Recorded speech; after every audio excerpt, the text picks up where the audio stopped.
To begin with this evening, I want to pay homage to the late Robert Dole, who passed away yesterday, 98 years old. I knew him well.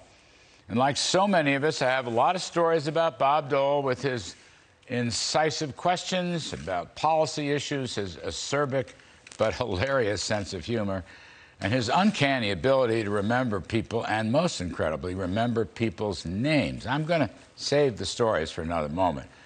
Just to say, he was a great patriot.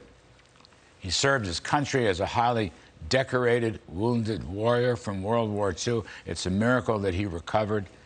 And then he continued to serve his country for decades and decades as an influential public servant.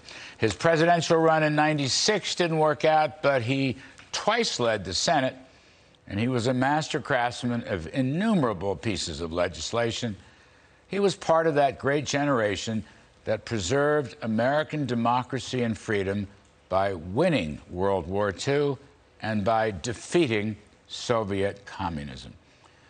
Bob Dole believed in minimal government, a strong defense, and looked after his fellow war veterans like nobody else could or would throughout his distinguished career. May he rest in peace. May God look after him. Robert Dole. Now, onto a theme that I think Robert Dole would have liked: Save America, Kill the Bill. I don't want a day go by that I don't remind people how important it is to bury this big government socialist monstrosity, which would transform this country more than any other legislation since the Great Society, and I don't like that transformation one bit. I prefer workfare to welfare among the able-bodied. We don't need any new entitlements. We don't need more inflationary spending. By the by, despite what some of the administration people say, the CBO's scorecard shows that the Biden bill would increase spending by $750 billion over the first 5 years. $750 billion. That's the inflation part. It's not even remotely paid for, but even if it were, it would still have devastating effects on our economy.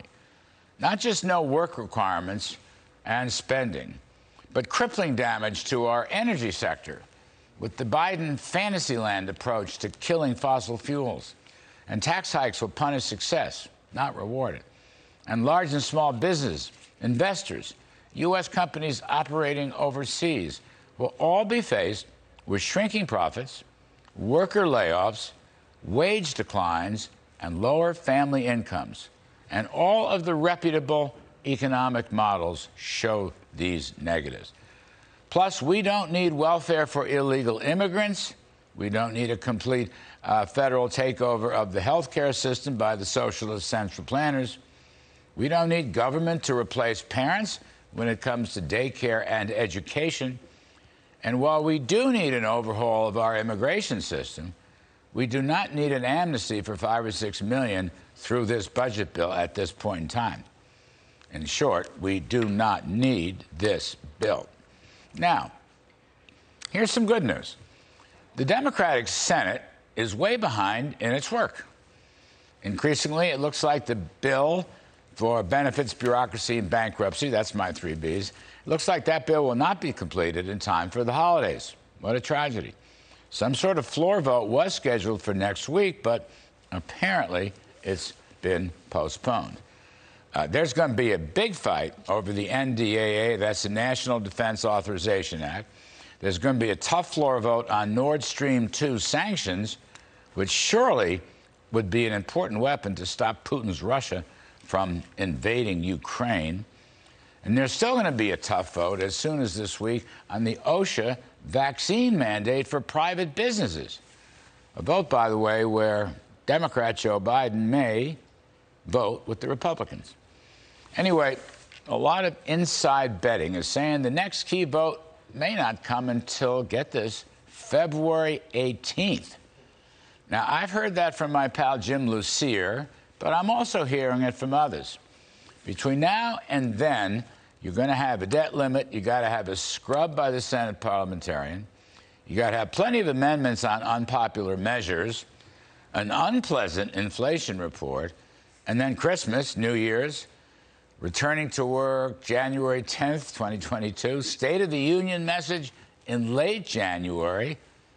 And, you know, with the greatest respect for senators, these may not be the hardest working folks in the country. But you know the story. Delay, delay, delay. Pause, pause, pause. All of this is good for the final demise of this terrible bill. I think Bob Dole would love it. I'm loving it. All my friends are loving it. Save America. Kill the bill. That's my riff for tonight.